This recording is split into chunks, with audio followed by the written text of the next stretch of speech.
नमस्कार दोस्तों। आज की घटना काफ़ी हैरान कर देने वाली और काफ़ी चौंका देने वाली है। आप कल्पना भी नहीं कर सकते कि जो माता-पिता अपने बच्चों के भविष्य के लिए सारी जीवन वो अपने दाँव पर लगा देते हैं। मेहनत मज़दूरी करके अपने बच्चों को पढ़ाते हैं ताकि वो भविष्य हमारे बुढ़ापे का सहारा बन सके। वही बच्चे आज के दुनिया में माता-पिता के साथ इतना बड़ा हादसा करते हैं जिसे दोस्तों आप कल्पना भी नहीं कर सकते हैं। दरअसल दोस्तों आज की जो घटना है आप सबके बीच मैंने लेकर आया ये घटना उत्तर प्रदेश का एक जिला लगता है प्रयागराज। उसी प्रयागराज में ललितापुर नाम का गांव हुआ करता है। उसी गांव का रहने वाला एक निर्दलीय परिवार का एक व्यक्ति जिसकी उम्र लगभग 55 वर्ष के रहता है। उसके नाम रहता है रामू प्रसाद। रामू प्रसाद की पत्नी होती है मंजू देवी, जो अपने घर का कामकाज करती रहती है। वो बूढ़ा माता पिता क्या जाने कि आने वाले भविष्य में मेरे घर में इतना बड़ा हादसा हो जाए। दरअसल रामू के एक बेटी होती है जिसकी नाम रहती है सीता। सीता की उम्र लगभग 18 से 19 वर्ष के बीच में रहती है। 18 से 19 वर्ष के बीच में रहती है। उनके घर काफी गरीब घर एक तरह से रहता है। रामू काम के सिलसिले में वो मजदूरी का काम करता था। वो चिमनी पर जाकर वो ईंटें धोने का एक तरह से लेबर मजदूरी का वो काम करता था। लगभग वो सुबह का निकलता था बेचारा और शाम को घर आता था। सारा दिन भूखे प्यासे लगभग 700 से 800 रुपये डेली का वो कमा लेते थे। और इस तरह से समय दिन सब कुछ गुजरता जाता है और आने वाले समय में रामू ने कभी कल्पना भी नहीं किया था कि मेरी ही बच्ची मेरे मौत का कारण बन सकती है। सब कुछ ठीक ठाक चल रहा होता है, समय गुजरता जाता है। सीता की उम्र लगभग 20 से 21 वर्ष की हो जाती है और वो काफी लगन से काफी मेहनत से पढ़ाई करती है। एक तो सीता की काफी मोटिवेशन थी अपनी माता पिता की इस मेहनत को देखते हुए कि मेरे माता पिता कितनी मेहनत कर रहे हैं और मुझे पढ़ा रहे हैं। और सीता खूब लगन से वो तैयारी करती है और तैयारी करने के बाद वो कांस्टेबल बन जाती है। कांस्टेबल बनने के बाद अपने माता-पिता के सपने गर्व से ऊँचा कर देती है। लेकिन ऐसे ही दिन समय गुजरता जाता है और सीता की उम्र लगभग 25 साल हो जाती है। लगभग 3 से 4 साल गुजर जाने के बाद उनकी जो माता-पिता थे वो काफ़ी बूढ़े हो जाते हैं। वो अपने आप को सँभाल नहीं पाते हैं और इस तरह से घर की ज़िम्मेवारी के लिए अपनी बेटी सीता को कहते हैं रामू कि देखो बेटी, तुम बड़ी हो चुकी हो और तुमने पैर पर भी खड़ा हो चुकी हो और हम चाहते हैं कि तुम शादी कर लो ताकि मेरी सर की बोझ है जो खत्म हो जाए। और इस तरह से सीता काफ़ी परेशान हो चुकी थी और वो कहती है कि पिताजी, हमारे नौकरी का इतना दिन भी नहीं हुआ, हम कैसे शादी कर लें? मुझे शादी से कोई भी दिलचस्पी उम्मीद नहीं है। दरअसल दोस्तों यहाँ सीता की कुछ और ही उसका वजह था जिसे सुनेंगे दोस्तों तो आप पैरों तले ज़मीन खिसक जाएँगे। तो दोस्तों आज की कहानी में हम पूरी विस्तार से बात करेंगे कि आखिरकार क्यों सीता अपने माता-पिता के साथ इतना बड़ा हादसा करती है। आखिरकार सीता की ऐसी क्या वजह होती है? दोस्तों वीडियो में आगे बढ़ने से पहले वीडियो को अभी तक लाइक नहीं किया तो वीडियो को लाइक करके चैनल को सब्सक्राइब ज़रूर करें और कमेंट बॉक्स में ये भी बताएँ कि यह वीडियो आप देश दुनिया किस कोने से देख रहे हैं। अपना नाम, अपनी सिटी का नाम हमें कमेंट बॉक्स में ज़रूर बताएँ। दरअसल दोस्तों यहाँ पर प्रयागराज का रामू रामू के घर काफ़ी गरीब और एक तरह से दयनीय परिवार रहता है।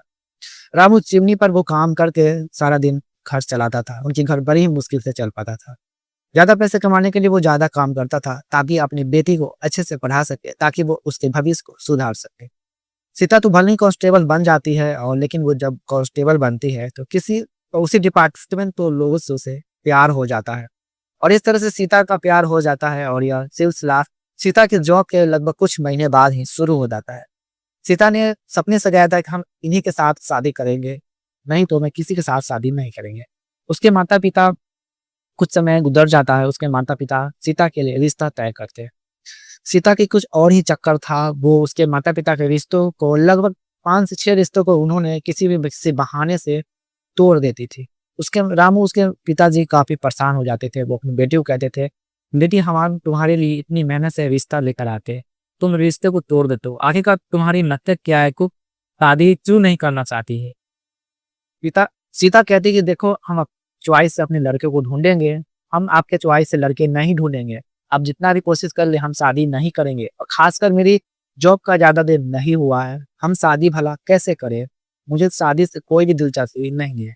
ये गप्पे-सप्पे लड़ता रहता है लेकिन उसी बीच राम अपनी बेटी सीता से कहते हैं कि देखो बेटी, समय के साथ इंसान को बदलना ही पड़ता है और तुम्हारे माता-पिता बूढ़े हो चुके हैं। एक बार तुम उनके ऊपर अपनी नज़र डालकर देख लो, तब तुम्हें एहसास होगा कि जिंदगी में लोगों को समय से साथ गुजरना कितना महत्वपूर्ण है। और इस तरह से सीता के अंदर वो बातें, वो पल नहीं घुस रही थी। वो अपने आप को, वो पल को भी याद नहीं कर पा रही थी जिस समय उन्हें ये काबिलियत उसके माता पिता की बदौलत बन पाया है। क्योंकि आज की दुनिया में दोस्तों आप देखते होंगे कि अक्सर गरीब घर के लोग हो, जिसके पास खाने के पैसे नहीं होते हैं, वो अपने बच्चों को, खासकर अपनी बेटियों को शिक्षा नहीं दे पाते हो, नहीं उन्हें अच्छे से पढ़ा पाते। और इन तमाम चीज को लेकर सीता कभी नहीं सोच पाती है कि, और उम्मीद भी नहीं जगा पाती है कि हमारे पिताजी ने हमारे इस काबिलियत बनाया है, उनकी बातों को मानना चाहिए। लेकिन दोस्तों यहाँ पर सीता की कुछ और ही उसका चक्कर था। वो किसी डिपार्टमेंट के बड़े पुलिसकर्मी के साथ उनका प्यार हो जाता है और उनसे शादी रचाने के लिए वो तैयार हो जाती है।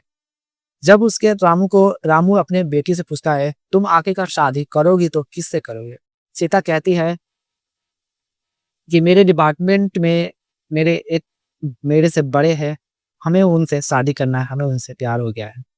और इस तरह से रामू जब सुनता है सीता के ये बातों को, तो उनके अंदर आग बबूला हो जाता है। वो कहते हैं कि ये हरगिज नहीं हो सकता है। वो अलग बिरादरी का है, तुम अलग बिरादरी का हो, जिससे हम दोनों के रिश्ते पर पानी फिर सकता है, मेरी इज्जत पर पानी फिर सकता है। हम यह हरगिज नहीं होने देंगे। और इस तरह से रामू जबरदस्ती फिर से कुछ महीने, साल गुजर जाता है। सब कुछ ठीक ठाक चल रहा होता है। फिर से रामू अपनी सीता के लिए रिश्ते को तय करता है और उस रिश्ते को सीता तोड़ने की कोशिश करते हैं, लेकिन रामू जबरदस्ती अपनी बेटी के साथ शादी को लेकर रिश्ता तय कर देती है। और आने वाले समय में रामू अपनी बेटी की शादी को लेकर तारीख भी पक्की कर देती है। और इस तरह से सीता अपने पिता की इस करतूत को लेकर काफी बाज आ चुकी है। वो अपने आप को अंदर से उसके गुस्से से आग बबूला हो जाता है और इस तरह से समय गुजरता जाता है।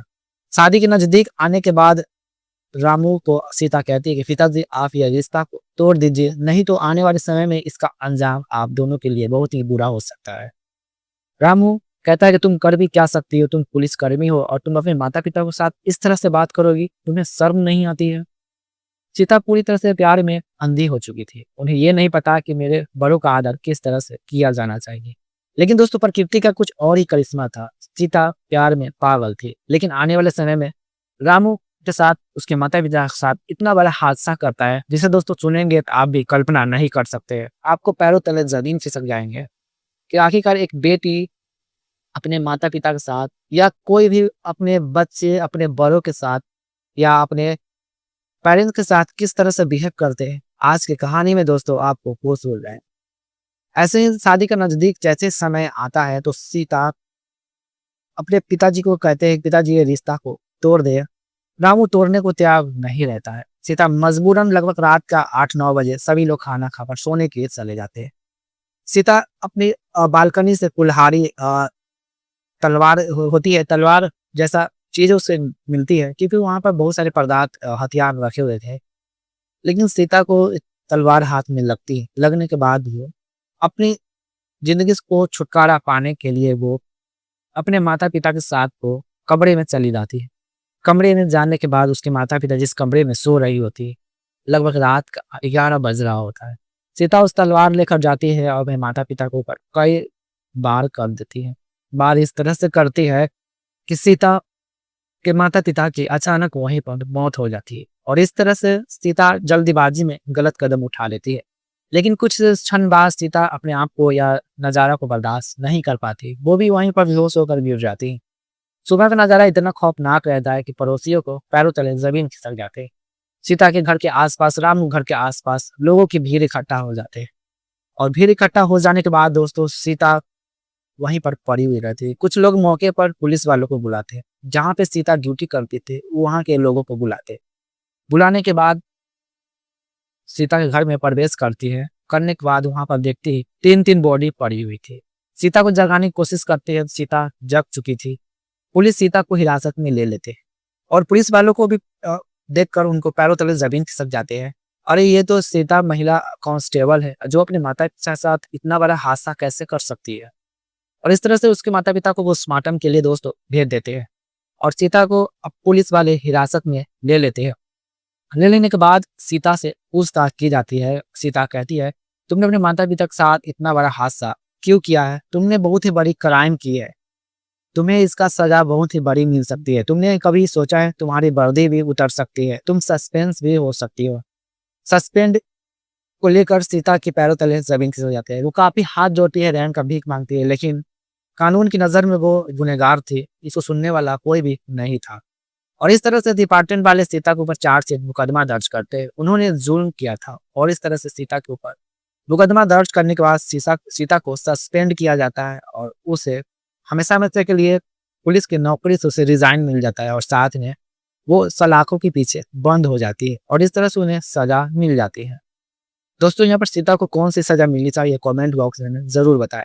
सीता ने यह सही किया या गलत किया कमेंट बॉक्स में हमें जरूर बताएं। और साथ में दोस्तों, यहाँ पर इस कहानी से किसी को ठेस पहुंचाने का कोई भी उम्मीद नहीं था। बस आप सबको जागरूक करना था कि आखिरकार आज के दुनिया में लोग अपनी जरूरत के लिए कितना हद तक नीचे गिर जाते हैं। तो सीता के बारे में आप लोग क्या कहना चाहते हैं कमेंट बॉक्स में हमें जरूर बताएं। और खासकर दोस्तों, आज की कहानी से यही सीख मिलती है कि इंसान को इतना हद तक नीचे नहीं गिर जाना चाहिए, अपने बड़ों का आदर करना चाहिए। सीता के आज माता पिता की बदौलत वो यहाँ पर पहुंची थी और उन्हीं माता पिता के साथ इतना बड़ा हादसा कर देंगे किसी ने सोचा भी नहीं होगा। चलिए मिलते हैं दोस्तों आने वाले अगली वीडियोस में। और ये वीडियो आपको पसंद है तो वीडियो को लाइक ज़रूर करें और आने वाले समय में इसका पार्ट 2 आप देखना चाहते हैं कमेंट बॉक्स में ज़रूर बताएं और सीता पे कौन सी सज़ा मिली है। जाते जाते कमेंट बॉक्स में हमें ज़रूर बताएं कि ये वीडियो आप लोग कहाँ से देख रहे हैं। और साथ में अभी तक आप लोगों ने चैनल को सब्सक्राइब नहीं किए हैं तो चैनल को सब्सक्राइब करके वीडियो को लाइक ज़रूर करें। तो तब तक के लिए मिलते हैं आने वाले कोई